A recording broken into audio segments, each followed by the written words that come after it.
Discuss about cell. Cell क्या होता है, सेल की थ्योरी क्या है, types of cell and function of cell and structure of cell. कि सेल क्या होता है, सेल फंक्शन कैसे करता है और स्ट्रक्चर क्या होता है, सेल के टाइप क्या होते हैं। तो सबसे पहले हम देखते हैं कि सेल क्या होता है। सेल को हम हिंदी में कोशिका भी कहते हैं और मेडिकल टर्म में सेल को हम साइटो से प्रोनाउंसिएट करते हैं। Cyto, the branch of science where we can learn about cell is called cytology। जहाँ पे जब हम सेल का अध्ययन करते हैं तो उसे हम क्या कहते हैं, साइटोलॉजी कहते हैं। ठीक है, तो अब सबसे पहले हम सेल थ्योरी को देखेंगे कि सेल थ्योरी क्या है। सबसे पहले जो सेल है, सेल की खोजकर्ता कौन है, रॉबर्ट हुक। ओके, सबसे पहले इन्होंने सेल की खोज की थी 1665 ईस्वी में। अब हम ये जानेंगे कि इन्होंने जो सेल की खोज की थी वो क्या था, डेड सेल था। ठीक है, जो रॉबर्ट हुक ने सेल की खोज की थी वो कौन सा सेल था, वो डेड सेल था। तो अब हम जानेंगे कि लाइव सेल, तब अगर किसी ने डेड सेल की खोज की है तो लाइव सेल भी तो होगा ना किसी ने खोजा होगा। तो लाइव सेल की खोज किसने की, एंटन वॉन लुइंगहॉफ। एंटन वॉन लुइंगहॉफ ने क्या की, लाइव सेल की खोज की। तो अब हम जानते हैं सेल की डेफिनेशन है शॉर्ट फॉर्म। ठीक है, cell is the basic structural and functional unit of all living organism. And हम ये जानते हैं इसमें कि सेल जो है सबसे स्मॉलेस्ट यूनिट है और स्ट्रक्चर एंड फंक्शनल यूनिट है किसकी, हमारे जीवित जितने भी जीव जंतु हैं, जीवित हैं, वो सारे ऑर्गेनिज्म का क्या है, स्मॉलेस्ट और बेसिक स्ट्रक्चर है। ठीक है, हम अब देखते हैं कि जो हमारा सेल होता है, एकमात्र सेल युग्मन जाइगोट नाम के सेल से हमारा बॉडी बना हुआ होता है। तो अब हम ये समझते हैं कि सबसे बड़ा सेल हमारी ह्यूमन बॉडी में सबसे बड़ा सेल कौन सा पाया जाता है। तो ह्यूमन बॉडी में सबसे बड़ा सेल क्या होता है, ओवम, अंडाणु। ओवम को हिंदी में हम अंडाणु कहते हैं। और जो हमारी ह्यूमन बॉडी में सबसे स्मॉलेस्ट सेल है वो क्या है, वो स्पर्म है। ठीक है, स्पर्म को हिंदी में शुक्राणु कहते हैं। अब हम आगे जानते हैं कि जो हमारे ऑल ओवर वर्ल्ड में जो है सबसे बड़ा सेल कौन सा है, वो है शुतुरमुर्ग का अंडा। ये हम जानते हैं। अब हम ये जानेंगे टाइप्स ऑफ सेल। इस सेल के टाइप्स क्या होते हैं। सेल जो है मेनली टू टाइप्स के होते हैं, एक प्रोकैरियोटिक सेल एंड एक यूकैरियोटिक सेल। प्रोकैरियोटिक सेल क्या होता है, these cells do not have a well developed nucleus though they have some other organelles as in the eukaryotic cell. Example archaebacteria it is.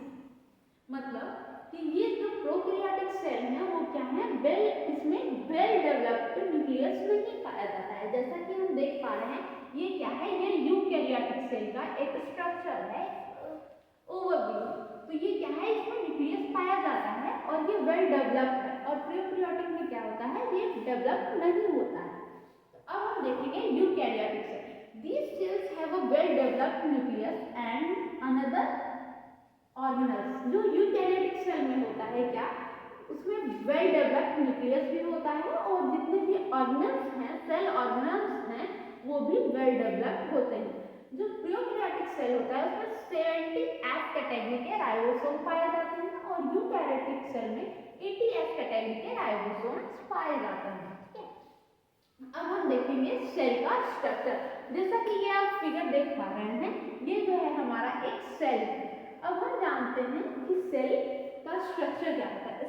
Cell का जो structure होता है वो क्या होता है, cell membrane, nucleus and cell organelles से मिलकर बना होता है क्या, एक सेल, पूरा सेल। ठीक है, सेल मेम्ब्रेन जो है वो उसे हम प्लाज्मा मेम्ब्रेन भी कहते हैं और उसमें एक न्यूक्लियस पाया जाता है और सेल ऑर्गेनेल्स पाए जाते हैं। सेल ऑर्गेनेल्स क्या है, cell organelles just like ribosome, rough endoplasmic reticulum and smooth endoplasmic reticulum and mitochondria, lysosome और cytoplasm, nucleus and nucleus। ठीक है, न्यूक्लियस जो है ये न्यूक्लियस का पार्ट है, न्यूक्लियस एंड न्यूक्लियस जो है न्यूक्लियस के अंदर पाया जाता है। तो अब हम जानते हैं कि फंक्शन ऑफ सेल, सेल क्या होता है। तो सबसे पहले सेल का फंक्शन क्या होता है, provide structure of our body. Cell जो है हमारी बॉडी को एक स्ट्रक्चर प्रोवाइड करता है। ठीक है, cells provide structure of our body. अब देखते हैं, अब नेक्स्ट फंक्शन क्या है, मेटाबॉलिज्म। सेल जो है मेटाबॉलिज्म में भी हमारी सहायता करता है। ये सेल जो है cell perform chemical reaction to convert nutrients into energy and synthesize biomolecules. जो इसमें बायोमोलिक्यूल्स पाए जाते हैं उसे सिंथेसाइज करके न्यूट्रिएंट्स को एनर्जी में कन्वर्ट करता है क्या, सेल। ओके, केमिकल रिएक्शन के द्वारा। अब हम सेल को, ये सेल जो है हमारे रिप्रोडक्शन में भी हेल्प करता है। ये क्या करता है, सेल 1 से 2, 2 से 3 ऐसे करके बन के हमारे बॉडी को भी मेक करता है। तो सेल क्या है, रिप्रोडक्शन में भी सहायता करता है। अब हम क्या जानेंगे, ट्रांसपोर्ट। सेल का काम क्या होता है, ट्रांसपोर्ट करने का भी होता है। ये जो सेल है वो ट्रांसपोर्ट करता है क्या, सब्सटेंस को, हमारे बॉडी में जो भी सब्सटेंस है उसको ट्रांसपोर्ट करने का कार्य भी करता है क्या, सेल। अब सेल हेल्प करता है growth through the mitosis. Mitosis के द्वारा हमारा सेल जो है ग्रोथ को बढ़ाता है। हेरिडिटी मतलब contains the body heredity materials. Heredity materials जो होता है उसे क्या करता है, सेल जो है कंटेन करता है। ओके, सिंथेसाइज क्या करता है, cell synthesise protein and RNA. Cell जो है सिंथेसाइज करता है आरएनए एंड प्रोटीन को, क्या करता है सेल सिंथेसाइज। सेल का स्ट्रक्चर क्या है, मेनली थ्री पार्ट से मिलकर बना है, एक सेल मेम्ब्रेन, एक न्यूक्लियस एंड सेल ऑर्गेनल्स। ये सब जो है ये सेल ऑर्गेनल्स है। ठीक है, ये हम समझ गए। अब हम ये देखते हैं कि ये जो सेल मेम्ब्रेन है इसे हम क्या कहते हैं, सेल मेम्ब्रेन या प्लाज्मा मेम्ब्रेन भी कहते हैं। और ये जो न्यूक्लियस है इसे क्या कहते हैं, हम इसे न्यूक्लियस कहते हैं। इसके अंदर ये जो है इसे हम क्या कहते हैं, न्यूक्लियोलस कहते हैं। और ये जो आउटर कवरिंग है उसे क्या कहते हैं, न्यूक्लियस कहते हैं। इसके अंदर जो ये माइक्रोफिलामेंट्स हैं उसे हम क्या कहते हैं, क्रोमेटिन फाइबर्स कहते हैं। ठीक है, ये जो माइक्रोफिलामेंट्स होते हैं जो हमारे सेल को चिपटा नहीं होने देते हैं उसे हम क्या कहते हैं, क्रोमेटिन फाइबर्स। अब हम ये देखेंगे कि ये स्ट्रक्चर क्या है, ये सारे स्ट्रक्चर्स क्या है। ये जो स्ट्रक्चर है ये दोनों आपको देखने से लग रहा होगा सेम। ये दोनों जो है ये क्या है, इंडोप्लाज्मिक रेटिकुलम है। ठीक है, इंडोप्लाज्मिक रेटिकुलम जो है वो 2 टाइप्स के होते हैं, एक स्मूथ इंडोप्लाज्मिक रेटिकुलम, एक रफ इंडोप्लाज्मिक रेटिकुलम। क्योंकि इसमें राइबोसोम्स उपस्थित चिपके हुए होते हैं तो ये रफ इंडोप्लाज्मिक रेटिकुलम, और इसमें राइबोसोम्स चिपके नहीं होते हैं तो इसे क्या कहते हैं, स्मूथ इंडोप्लाज्मिक रेटिकुलम। ठीक है, इसमें सेल में जो है राइबोसोम्स पाए जाते हैं, माइक्रोट्यूब्यूल्स पाए जाते हैं जो सेल को चिपकने से बचाते हैं। इसमें साइटोसोल एक द्रव पाया जाता है जिसे हम साइटोप्लाज्म या साइटोसोल कहते हैं। ठीक है, अब ये क्या है, ये हमारा लाइसोसोम है।